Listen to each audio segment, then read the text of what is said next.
Tujenge Meru. Mimi nikichangia kujenga Meru hii iko makosa?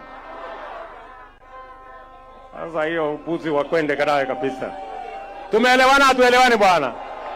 Mnasema tuendelee tusiendelee? Wala wanasema tuendelee nione.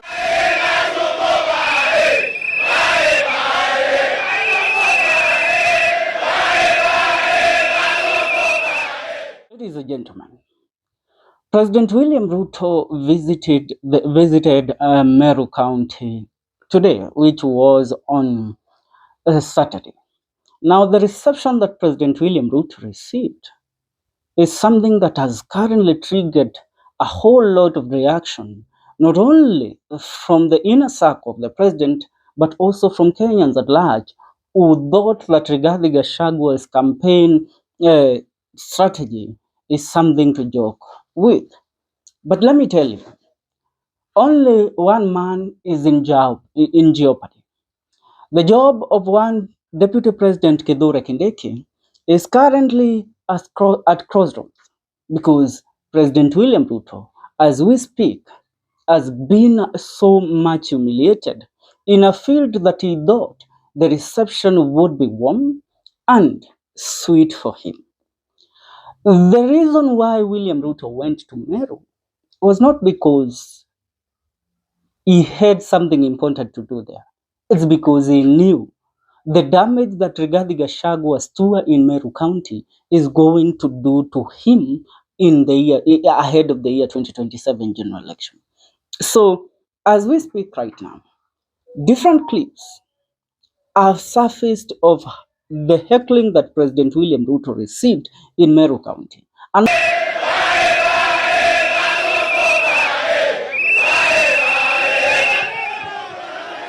also, members of parliament and people associated with William Ruto were denied a chance by the people in Meru County to address them.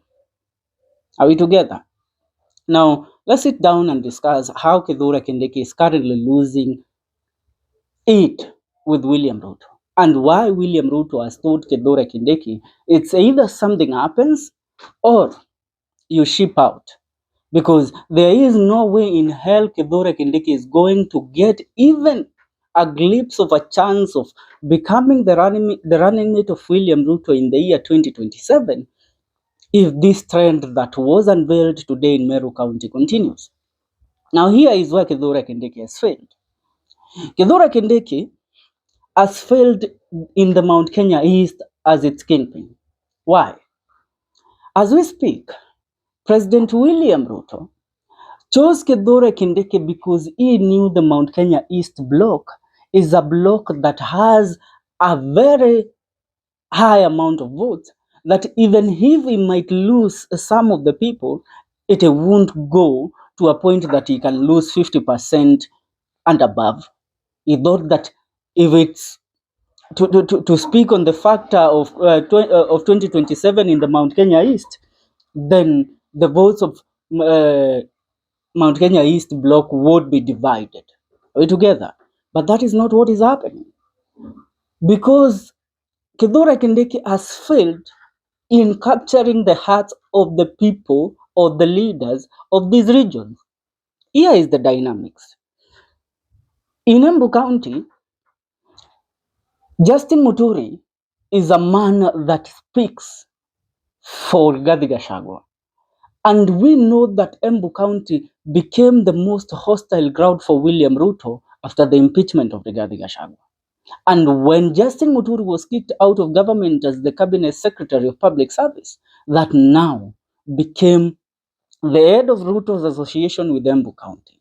So Kuthure Kindiki has been sent several times to Embu County to try and mold the ground, to try and at least make the ground feel warm for William Ruto, or to embrace the Kenya Kwanza administration.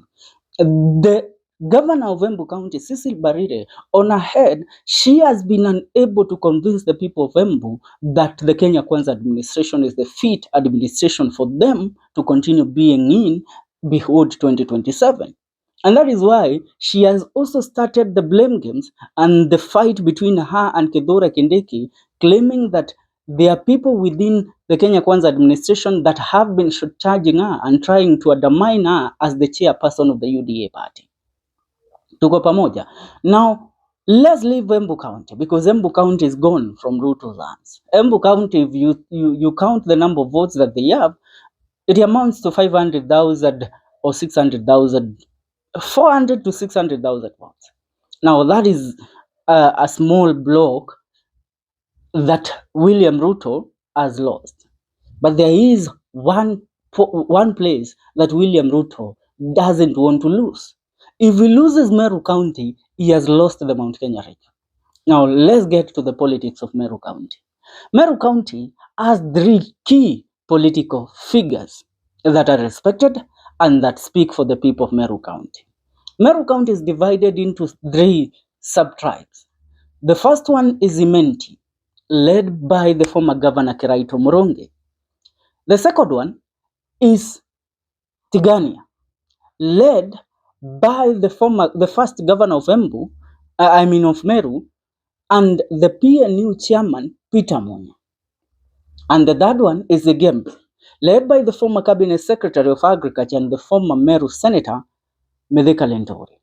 Now, these three key figures have all defected, and Kuthure Kindiki has been unable to convince them to be on his side. To be on his side as the son of Meru, who holds the second highest office in the land. Are we together? Peter Munya, under PNU, he has joined the coalition of Rigathi Gachagua and Kalonzo Musyoka. On the other hand, Kiraito Murongi, with his bus party, has also shown that there is no way he is going to follow Kuthure Kindiki, because he has seen that Kuthure Kindiki does not really know how to associate with the people of Meru, doesn't know how the politics of Meru County are run.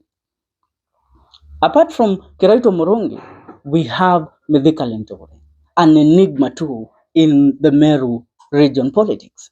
Mithika Linturi was fired as the cabinet secretary of agriculture, and he has gone on a vendetta to expose how President William Ruto tried to lay blames on the fertilizer scandals and everything that happened under his watch as the cabinet secretary of agriculture.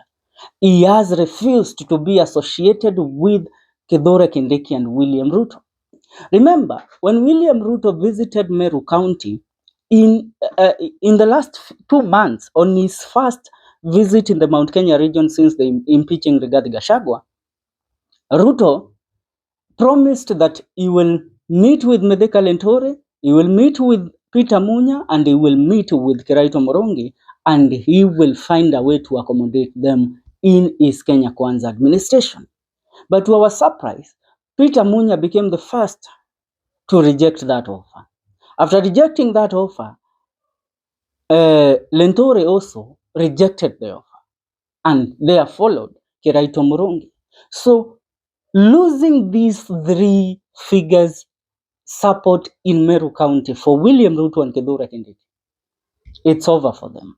And Kuthure Kindiki has been told, if you don't find a way to bring Kiraito Murongi, Mithika Linturi, and Peter Munya to the table, then it's a done deal for you.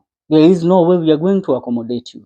And I tell you, Meru County, in terms of registered voters, it is the third largest, the third county with the largest number of registered voters in the Mount Kenya region, after Nakuru and Kiambu, which we all know that these two counties that lead, Nakuru and Kiambu, are metropolitan counties with large number of other tribes apart from Kikuyu.